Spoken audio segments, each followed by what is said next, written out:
My name is Emily Vale. I'm the Executive Director of the Hudson River Watershed Alliance. Thank you so much for joining us here tonight on this beautiful June evening. I want to start by acknowledging and thanking the Hudson River Watershed Alliance's Board of Directors. If you could raise your hand or stand up,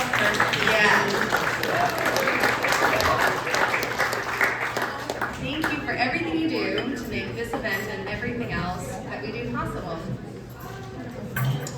Can everyone hear me okay? Great. This year, we are honored to be recognizing John Garver, Danny Davis, the Sawkill Watershed Community, and Jessica Coonan as our 2026 Watershed WaveMakers.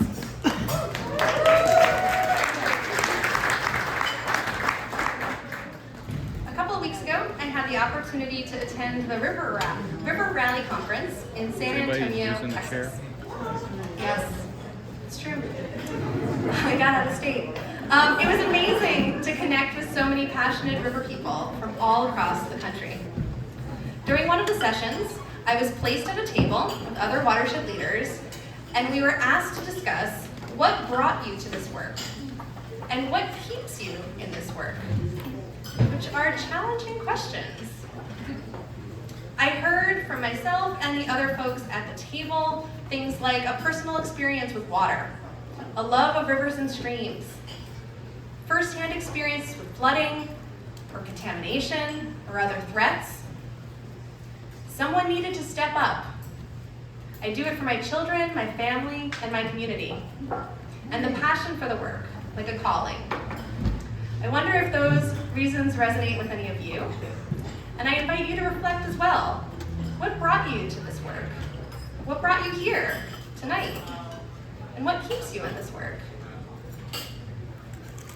The WaveMaker Awards Benefit comes at a perfect time to take a step back, reflect, celebrate, and enjoy the company of our community.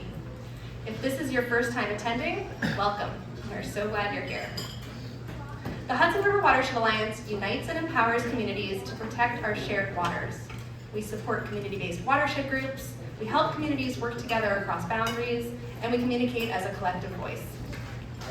We've been developing new programs and tools to support watershed groups with planning and capacity building.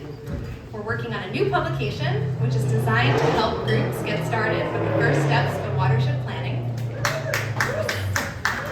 It will share insights and lessons learned from past projects, templates, checklists, advice on partnering students, and much more. We're continuing to support watershed groups with capacity building. How many of you have been involved in one or more of our capacity building programs over the past couple of years? Yeah, a good number of you. Capacity is the ability to get work done, and all kinds of things can stand in the way of getting work done. Right now, we're working with a cohort of 9 different watershed groups to support their organization's growth in partnership with River Network and with support from the Hudson River Estuary Program. Last year, we worked with 12 different groups through our capacity building programs, and we're so excited 1 year later to see so many steps forward, big and small.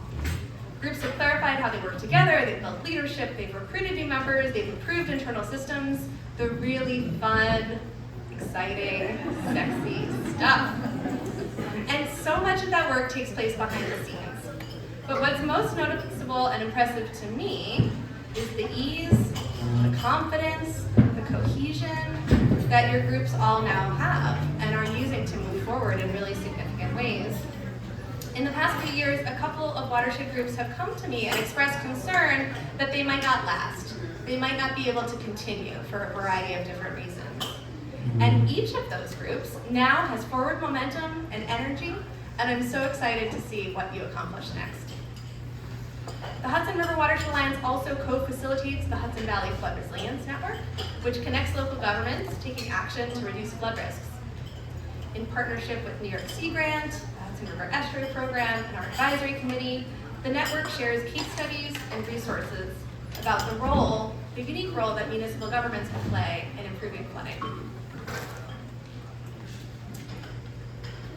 We just wrapped up our second Flood Resilience Network Land Use Leadership Alliance training with Pace University. Some of you were in that, at least one. Yeah, there you go.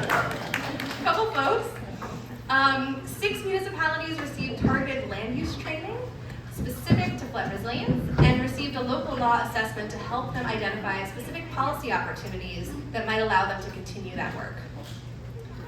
And meanwhile, the Hudson River Watershed Alliance is working hard to build our own capacity. We continue to listen to our community's needs and orient our work and resources to best meet our mission. It's been a challenging year for us, like many of you, but seeing you all here and reflecting really does fill me with hope.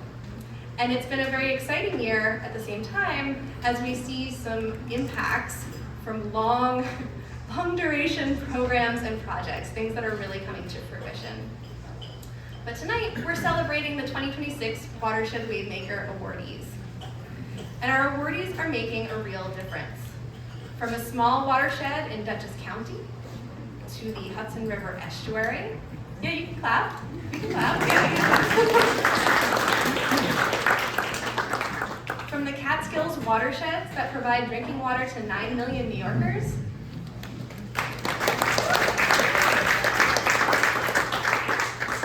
To the mighty Mohawk River. Each insight, each innovation from each of our WaveMakers has a ripple effect and benefits our whole Hudson River watershed as we move forward together. So what keeps you in this work in spite of all the challenges?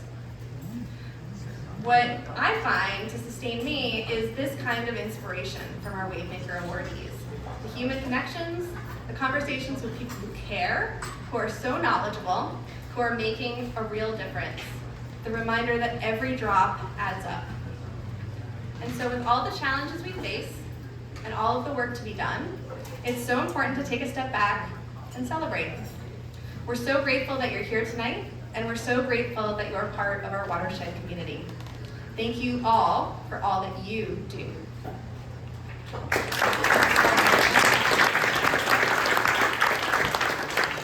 Now I'd like to hand it over to the Hudson River Watershed Alliance's Board President, Matt Shuck.